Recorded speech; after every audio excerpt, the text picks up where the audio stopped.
আসসালামু আলাইকুম ওরহমতুল্লাহি ওবরাকাতুহু। প্রিয় দর্শক, আমি আব্দুল আল মামুন। আজ আমরা এসেছি ইসলামের দ্বিতীয় পবিত্রতম নগরী মদিনাতে। এই শহর শুধু একটি শহর নয়, বরং কোটি কোটি মুসলমানের হৃদয়ের ভালোবাসা, আবেগ এবং ইতিহাসের এক জীবন্ত অধ্যায়। আমাদের এই সফর শুরু হচ্ছে মদিনায় প্রবেশের পথ থেকে, যেখানে প্রায় ১,৪০০ বছর আগে মহানবী মুহাম্মদ সাল্লাল্লাহু আলাইহি ওয়াসাল্লাম হিজরত করে এসেছিলেন। এই শহরই ইসলামকে বিশ্বব্যাপী প্রতিষ্ঠার কেন্দ্র হয়ে উঠেছিল। মদিনায় প্রবেশের মুহূর্তে একজন মুসলমানের হৃদয়ে এক বিশেষ অনুভূতি কাজ করে। মনে হয় যেন ইতিহাসের সেই সোনালী যুগের দিকে ফিরে যাচ্ছি, যখন রাসূলুল্লাহ সাল্লাল্লাহু আলাইহি ওয়াসাল্লাম এই শহরের পথে হেঁটেছেন। এখন আমরা এগিয়ে যাচ্ছি আল মসজিদ আন-নববীর দিকে। দূর থেকেই দেখা যাচ্ছে এর মনোমুগ্ধকর মিনার এবং বিশাল স্থাপত্য। দিন হোক বা রাত, মসজিদে নববীর সৌন্দর্য ভাষায় প্রকাশ করা কঠিন। এই মসজিদ ইসলামের অন্যতম শ্রেষ্ঠ ও পবিত্র স্থান। রাসূলুল্লাহ সাল্লাল্লাহু আলাইহি ওয়াসাল্লাম নিজ হাতে এর ভিত্তি স্থাপন করেছিলেন। যুগে যুগে বিভিন্ন খলিফা ও শাসক এর সম্প্রসারণ করেছেন, আর আজ এটি বিশ্বের বৃহত্তম ও সবচেয়ে সুন্দর মসজিদগুলোর একটি। মসজিদের বাইরের চত্বর সত্যিই অসাধারণ। বিশাল ছাতাগুলো দিনে হাজার হাজার মুসল্লিকে রোদ থেকে সুরক্ষা দেয়। এখানে দাঁড়ালে এক অনন্য প্রশান্তি অনুভূত হয়। পৃথিবীর বিভিন্ন দেশ থেকে আসা মুসলমানদের একসাথে ইবাদত করতে দেখা ইসলামের ভ্রাতৃত্বের এক সুন্দর দৃশ্য। এখন আমরা মসজিদের ভেতরে প্রবেশ করছি।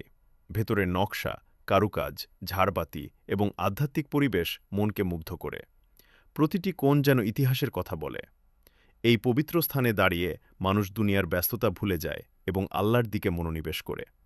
এখানে পড়া এক রাকাত নামাজের ফজিলত অত্যন্ত বেশি। মসজিদে নববীর সবচেয়ে গুরুত্বপূর্ণ স্থানগুলোর একটি হল রাউদাহ রিয়াদুল জান্নাহ। হাদিসে বর্ণিত হয়েছে যে রাসূলুল্লাহ সাল্লাল্লাহু আলাইহি ওয়াসাল্লামের ঘর ও মিম্বরের মধ্যবর্তী স্থান জান্নাতের বাগানসমূহের একটি বাগান। পৃথিবীর বিভিন্ন প্রান্ত থেকে আগত মুসলমানরা এখানে নামাজ আদায় এবং দোয়া করার জন্য অপেক্ষা করেন। এটি এমন একটি স্থান যেখানে দাঁড়ালে হৃদয় গভীরভাবে আবেগাপ্লুত হয়ে যায়। এখন আমরা এসেছি সেই স্থানের কাছে, যেখানে শায়িত আছেন মানবজাতির শ্রেষ্ঠ ব্যক্তিত্ব মহানবী মুহাম্মদ সাল্লাল্লাহু আলাইহি ওয়াসাল্লাম। তার পাশে সমাহিত আছেন আবু বকর রাদিয়াল্লাহু আনহু এবং উমর রাদিয়াল্লাহু আনহু। এই পবিত্র স্থানকে অনেকেই জওজা মুবারক বা রওজা শরীফ নামে উল্লেখ করেন। এখানে এসে মুসলমানরা গভীর শ্রদ্ধার সাথে দরুদ ও সালাম পেশ করেন।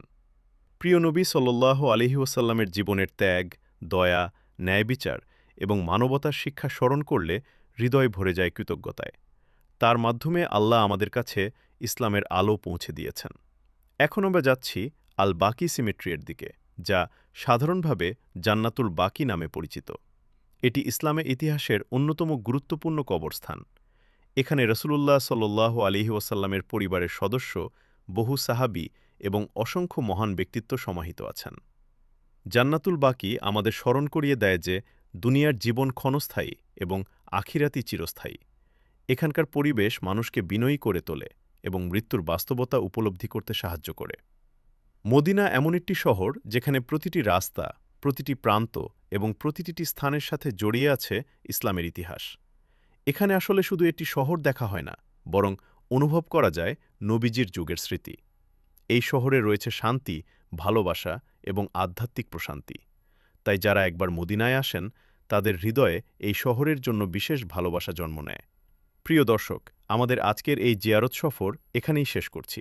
আল্লাহ তাআলা আমাদের সবাইকে বারবার মক্কা ও মদিনা জিয়ারতের তৌফিক দান করুন।